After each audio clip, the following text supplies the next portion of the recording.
transposition of space, in which the same rain that irrigates a field may circulate, return again to irrigate the valley, return again as rain, as light in a dream in which we are walking streets which lean at degrees, searching for the home we left behind. Within the transposition of space, the sky the same, the sun the same, the stars remain. But pity the immigrant who loses more than collective faith. Transformed by distance, we scandalize our names. Streets we walked and left behind seem to reappear here in this new, distant space. In cities in which we lose ourselves, in cities in which we may find the spiritual, which are sacred spaces in and of themselves, spatial excesses of memory and forgetting.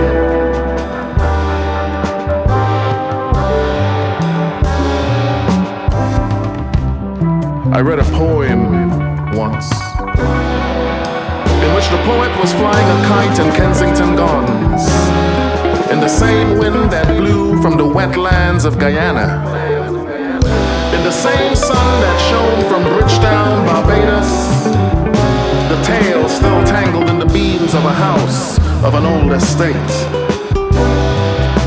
And I have become more Caribbean here than when I fell asleep in the arms of an orange tree.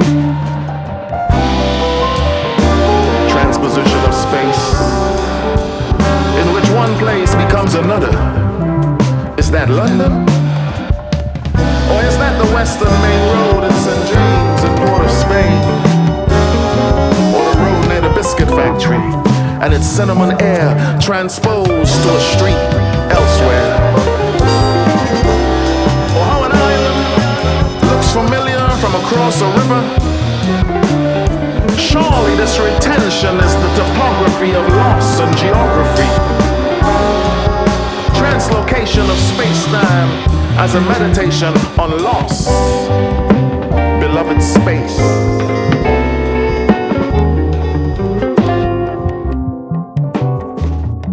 I know roads I drove along saying, this happened here, that happened there. I know heat stays in the body. I know the Dutch door and the blue paint, which was broken. But this place existed as a mirage and dance of glimpses of post-colonial imaginings. London was not real. It was impressionist. The grey stone of a Doric pillar, high contrast, black and white, set against the static of the sky, Arthurian fog rising to my knees. What light could exist in the promise of rain?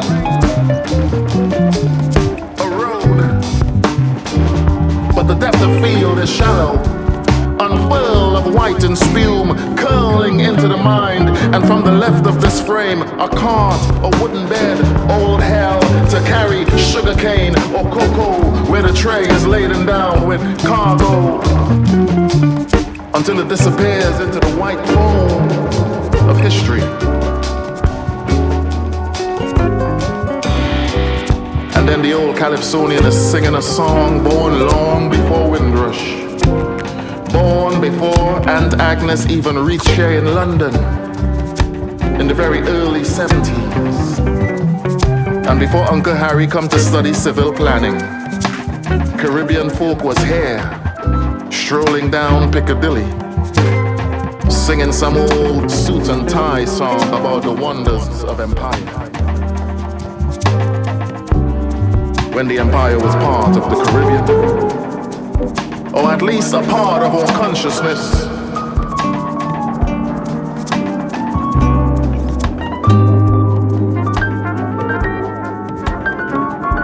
And I came to you that night, connecting in a gap of time. So long memoried now that we could hardly remember how we met or what was said. We were eternal.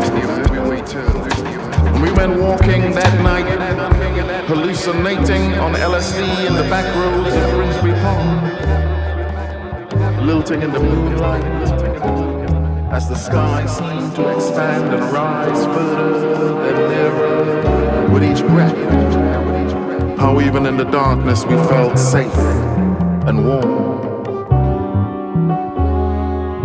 It was summer. The summer I spent writing poems on Hornsey Road,